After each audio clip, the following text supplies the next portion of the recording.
doing a really boring job. I hate tying back goldwork threads. I've almost finished it, thankfully, so I did a voice note for a friend. And this is actually my second attempt at recording this, because I recorded the whole thing, thought, okay, it'll do, and then realised the record button hadn't started. Annoying. Anyway, let's give it another go. So, this in effect is like part 3 from the last vlog. I showed how to do stitching down the thick threads and then how to take them, or how they were taken through to the other side. And this is securing them on the other side. I'm not doing a how-to, it's just a chit-chat today. There's an awful lot of threads I wasn't expecting to have in various places, but yeah, well, I usually just secure them out of the way with a piece of magic tape, thus all the bits of tape in the way. So today, stitch and chat. I'm going to start with something that's just embroidery irritations. And do please feel free to share yours. I'm interested to know what things get your goat. Anything from what task you find the most boring to things people say. The first thing I thought was,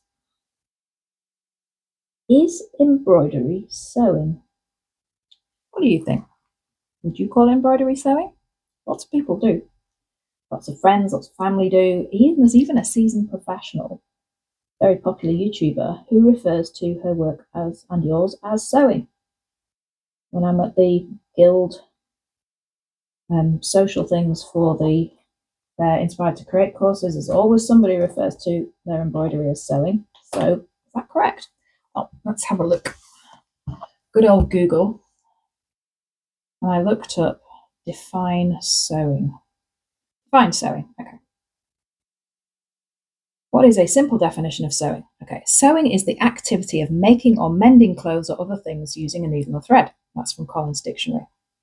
What is considered sewing? From Stanford University. Is a craft and a skill that involves using a needle and thread to join or fasten fabrics and other materials together. Cambridge Dictionary, the skill or activity of making or repairing clothes or other things made from cloth. And Collins Dictionary again, the activity of making or mending clothes. We've read that one already. Here we go. Here's one, superprof.co.uk.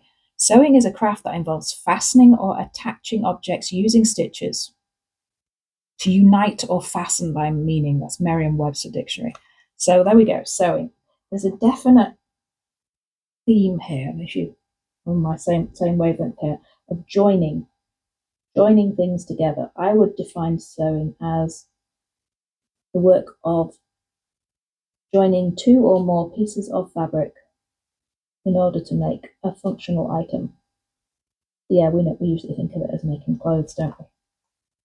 And that's probably the most used thing, or making soft furnishings, so cushion or pillows, people call them, covers, bedding, curtains, all that kind of stuff, made by sewing.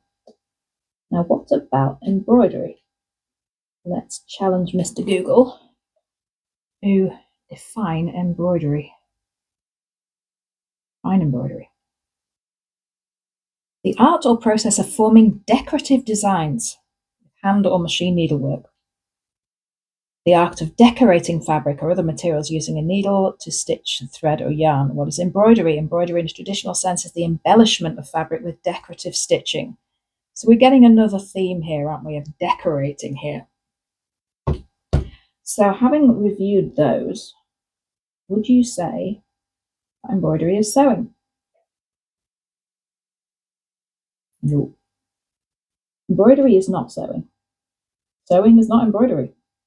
But I have noticed over the years that because there's this kind of confusion between the two, and I don't know if you've had this experience as well, if you're an embroiderer and you're not a sewer, like me, you don't do quilting or make your own clothes. Yeah, I say yet, because I would like to learn both. Have you ever had not only somebody ask you, how's your sewing going, but maybe even ask you to make something? I had a friend a couple of years back. She was going on a cruise and she'd found this dress that she loved, but it needed a slight bit of alteration. And she wanted it for formal night. And so her husband had immediately suggested, "Oh, ask Elizabeth. She'll be able to sort it out for you," because the assumption was that because I'm an embroiderer, I know how to sew. I'm a very poor seamstress. Again, I would love to do it, but I did do what she asked. But I did say to her afterwards that I wasn't confident in my work there at all, and another time she would be far better advised going to a professional rather than asking me, which she was happy to do. But and she hasn't asked me again. I didn't mind particularly. I mean, she at least asked. Thought, just turn it up and say, "Will you do this for me?" Which does happen. We'll come back to that later. So yeah, that's probably led to confusion there. The other thing, confusion. I'm not sure whether this is just something that men tend to do, because usually wherever I've come across this, it's been from a male friend who's done it, and it's not being in any way sort of sexist or whatever. It's just that needle crafts do tend to be things that women do, not always, but so that can mean that our menfolk don't necessarily know what X and Y is. But recently I got a message from a male friend who hadn't seen me for a while, so just getting in touch to see how I was and asking me about things in my life. So he wanted to ask about my needlework, and he asked me, "How's your crochet going? Didn't you do a course in it?" I'm like, "Crochet? No, I can't crochet so much as a single chain. I never learned."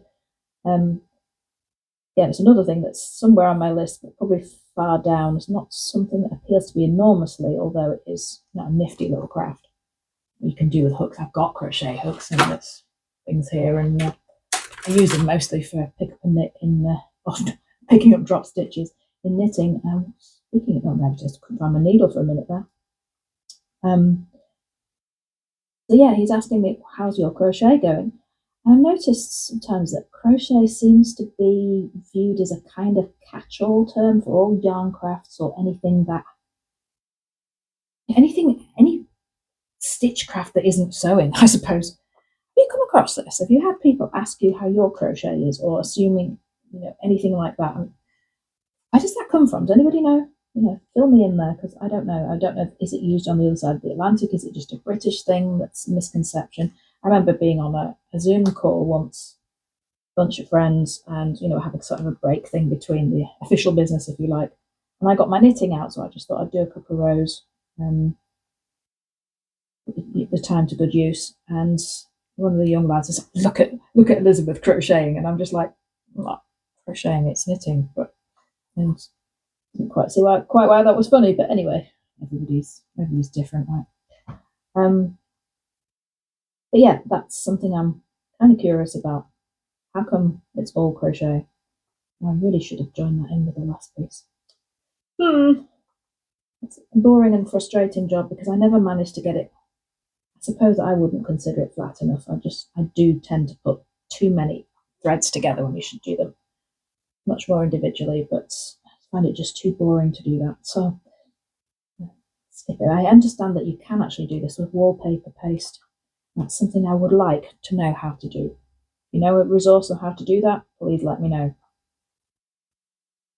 So when I was spending some time with a friend yesterday, we got talking about things that happen in the life of a needleworker, and one of them was people asking you to make stuff for them. You get a lot of that, whether it's somebody asking you to cross stitch something, and I'm not talking about people who do model stitching who have agreed to do that, or something you've offered, or if you've said ever you want something, or you've offered a wedding gift or something. We're not talking about things that you've offered to do. I mean things that people just, well, frankly, just assume you're going to do, and because you can, and because you do that thing for other people, or not other people, because you do that a lot. When I have someone locally who wants me to knit them what they call a fisherman's sweater, which they mean, heavily cabled sweater, or jumper as we call them in Britain. But he only just kind of expects me to do it without even actually needing to ask me. It's just keeps dropping hints and badgering, and he's never asked nicely. I said, you're going to have to start by asking nicely. So he needs. So I would really appreciate it if you do that. And you still haven't asked me. Would I please do it for you? And where's the? At least I'll pay for the yarn. Never mind compensate for the. Probably how long would it take? It's probably been taking the region of 150 hours of skilled work to produce that sort of thing. And he's always said, I've always wanted a fisherman's sweater, but I don't want to pay for it. And I just thought, I can see that, yeah. It was just the assumption that I was going to do it that kind of irked me a bit. And one of the members of our stitching group, if I remember correctly, was put in a similar position recently by a neighbour who, correct me, I know she watches this, so correct me if I'm wrong here, Anne, but this neighbour, as far as I can remember, she just rocked up with this fabric and pattern and asked you to make up a couple of pairs of trousers or something. I don't know whether she'd actually asked in the first place, would it be okay to do that, or whether she'd just turned up with the stuff. I don't know. Do other people have that happening? People just assume that just because you do a particular thing that you're going to want to do it for them. Well, I remember one of my mum's carers. Oh, you make a jumper for me? I'm like, no, no. She was one of these people who was very grasping. If there was anything to have, she would, straight away, I'll take that. No, I'm not making you a jumper, sorry. And I had another one who, again, assumed I was going to do it. I did do that one in the end. I couldn't really think of an effective reason why not to, because I'd done it for a bunch of mutual friends. And I just felt that it was one of those things that you either do it or they natter you about it. And because we weren't particularly friends, I don't know if you'd even call it friendly acquaintance, really. She was one of these people who, she'd walk past you. She'd walk past me because I wasn't really in her active social circle, but she wouldn't even make eye contact and smile at me unless I became interesting because she wanted to know something, or will you knit me a cardigan? And I was a bit irritated by that. I didn't see why it should be assumed that you could just ask for one. In that case, she did pay for the yarn, which I appreciated, and I appreciated some of the skills I learned. So at the end of the day, I don't want to be too grumpy about that, but I know sometimes folk have a habit of making you feel mean for saying no, or you feel mean for saying no. But to me, it's like one of my friends up north is a builder, yeah, and it's like somebody expecting me to just spend loads and loads of time making something they want is just the equivalent of me saying to him, "Oh, will you build me a house, please? Maybe I'll buy you the materials, or just use your stock."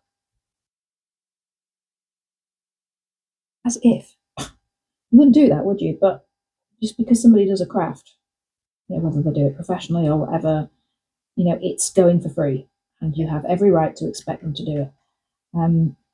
And yeah, the habit of making you feel really mean when you say no. So yeah, I wondered, does anybody else have any interesting experiences, that sort of thing that they can share? And yeah, do tell me, because make me feel less mean. But yeah, I remember there was not so long ago, a friend asked me, said, "Oh, I should commission you to do a picture of my classic car." And thankfully, his wife was actually doing something like that, so she protested immediately. And he said, "Oh, you seem to be getting on with it." And I thought, good, that got the attention away from me, because I would have said, "Oh, what style do you want? A canvas, right? Okay, and what sort of size? Oh, you want A4? Okay, right, that's pretty big. Right, I estimate that would take such and such an amount of time. I'll probably reach for my calculator," which, as it probably would have been expected to be just something I would do. But yeah, the friend who wants the fisherman's sweater, I just said to him straight, if I offer it to you, it's a gift. You ask for it, it's a commission. So if you don't want to pay for a fisherman's sweater, you better realise that it's going to be hundreds of hours of work, and that's going to be expensive. You might as well just suck up the £80 to £100 money that he would be asked to pay for a fisherman's sweater in a job owner, a shop or a website. Yeah, that's things that I find frustrating. Yeah, that people don't know what I do because everybody thinks it's sewing, and that it's just okay to expect you to do stuff. I wonder if maybe sometimes people think that because they think you'll be pleased to have a project. Are you short of projects? Like, really? Are you short of ideas? I have more projects than I could even conceive of completing. And as you can see, I've got my thread twisted here.